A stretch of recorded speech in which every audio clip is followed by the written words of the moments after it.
Microsoft এক্সেলে 5 basic navigation টুল টিউটোরিয়ালে স্বাগতম। আমরা শিখতেছি বেসিক টু অ্যাডভান্স ইনসার্ট টেবিলের 8টি গ্রুপ। এখানে 5টি ইম্পর্টেন্ট নেভিগেশন টুল নিয়ে আলোচনা করব। তা ভিডিওটা শুরু করার আগে আপনাদের কাছে একটা রিকোয়েস্ট, প্লিজ আমার চ্যানেলটি সাবস্ক্রাইব করবেন এবং পাশে থাকার বেল আইকনটি অন করবেন। আপনাদের কাছে ক্ষমা চেয়ে নিচ্ছি, গতকাল ভিডিও দিতে পারি নাই, কারণ ঈদ থেকে বাসা থেকে আসার পরে প্রায় 23 ঘন্টা জার্নি করার পরে খুব ক্লান্ত ছিলাম, এই জন্য ভিডিওটা দিতে পারি নাই, এই জন্য সরি। তাহলে চলুন ভিডিওটা শুরু করি।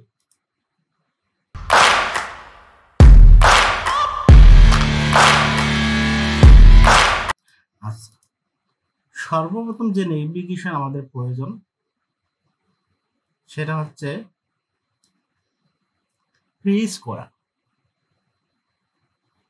ফ্রিজ করার অর্থ হচ্ছে যে আমরা হেডারটাকে এমন একটা পর্যায়ে নিয়ে যাব যে এইখান থেকে এই হেডারগুলো এখানেই থাকবে, বাট এইগুলো বডির যে অংশগুলো সেগুলো ভিতরে ঢুকে যাবে। তাহলে কি করবো? সর্বপ্রথম আমাদের কি প্রয়োজন? এখানে সিলেক্ট করা অবস্থায় ভিউয়ে যাব, ভিউয়ে গিয়ে যে ফ্রিজ যে অপশন আছে প্রথমে ক্লিক করে দেব। তাহলে দেখুন, আচ্ছা এটা হয়নি, একটু পরে কেন হয়নি দেখুন। আমাদের উদ্দেশ্য কি ছিল? আমাদের উদ্দেশ্য ছিল যে এই হেডারটা ভিজুয়ালাইজ অবস্থায় থাকবে, বাকিগুলো ঢুকে যাবে, কিন্তু আমাদের বডি সহ হেডার সহ ঢুকে যাচ্ছে। এই জন্য আগে আমাদের একটু ভুল হয়েছিল, এই জন্য সরি। আমরা যেটা চাই তার নিচে, অর্থাৎ আমরা যেটা হেডার করব তার নিচে সিলেক্ট অবস্থায় ভিউ গিয়ে ফ্রিজ করে দেব। তাহলে দেখুন 1 নম্বর নেভিগেশন শেষ। 2 নম্বর নেভিগেশন হচ্ছে কি, আমাদের বিভিন্ন সময় ফিল্টার দেওয়ার প্রয়োজন হয়, তাই না? ফিল্টার দেওয়ার খুবই প্রয়োজন হয়। এই ফিল্টারটা কিভাবে দেব? আমরা এটা সিলেক্ট করে শর্ট, এই জন্য আমরা শর্ট টেকনিক ব্যবহার করব। Ctrl+Shift+L, আমরা কি Ctrl+Shift+L চাপবো, তাহলে আমাদের ফিল্টারটা দ্বিতীয় নেভিগেশন চলে আসবে। ফিল্টারের কাজটা কি? এই যে আমরা যেখানে দেখা যাচ্ছে এইটা, অর্থাৎ আমরা এখান থেকে খুঁজে খুঁজে দেখতে পাচ্ছি। এটা সিলেক্ট করা অবস্থায় যদি আপনি আবার Ctrl+Shift+L চাপেন তাহলে ফিল্টারটা রিমুভ হবে। তাহলে 2 নম্বর নেভিগেশন গেল। আর এখন 2 নম্বর নেভিগেশন করে রাখি। এখন আমাদের কি দরকার? এইগুলো যদি আমরা এই যে একটা একটা করে সিলেক্ট রাখি তাহলে অনেক সময় লাগতে পারে, তাই না? অনেক সময় লাগতে পারে। এই জন্য আমাদের আরেকটা দরকার হতে পারে। এটা আমরা কি করব? Ctrl+Shift, 3 নম্বর নেভিগেশন, হ্যাঁ, Ctrl+Shift+Down অ্যারো।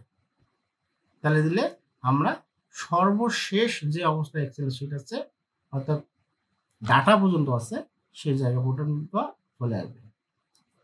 এখন আমরা প্রথমে যাব কি? অবশ্যই আমাদেরকে এটা ধরে ধরে নিয়ে যেতে হবে না, আমরা এভাবে যাব না। এভাবে যাব কি? চতুর্থ নেভিগেশন আছে Ctrl+Shift+Up দিয়া শিফট চাপে ধরে আমরা প্রথমটা যদি ক্লিক করি তাহলে আমরা প্রথমে চলে আসছে। এরপরে আমাদের এইগুলো আছে শর্ট টেকনিক ব্যবহার করতে হবে। আচ্ছা, যদি এই সাইডে মানে হয়তো কলমের দিকে যদি আমাদের কোনো অনেক বেশি জায়গা থাকে তাহলে আমরা কি করব? এটাও আমরা এখানে প্রথমে সিলেক্ট করা অবস্থায় Ctrl+Shift+Right, তাহলে আছে দেখেন সর্বশেষ চলে আসছে। আবার যদি কি বামে যেতে হয় Ctrl+Shift, প্রথমটাই চলে আসছে এবং শিফট চাপ করলে আমাদের প্রথমটাতে চলে আসবে। এই অত্যন্ত গুরুত্বপূর্ণ না? এইগুলো কিছু কিছু নেভিগেশন অ্যারে আছে যেগুলো আপনাদেরকে অবশ্যই জানতে হবে। জানলে শর্ট টেকনিকগুলো খুব ভালোভাবে কাজ করবে। আচ্ছা, এখানে আর একটা কাজ করি আমরা, সাম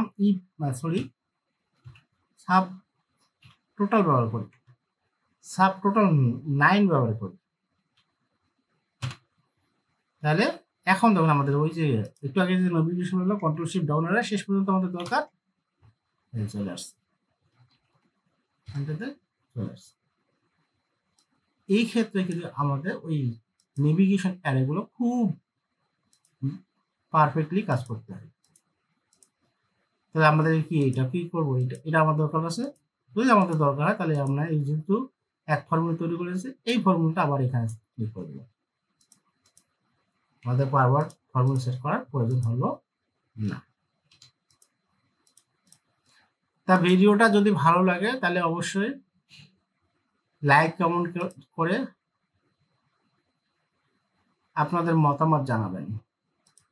তাহলে দেখা হচ্ছে নেক্সট ভিডিওতে। সেই পর্যন্ত আপনারা সবাই ভালো থাকুন, সুস্থ থাকুন। আল্লাহ হাফেজ।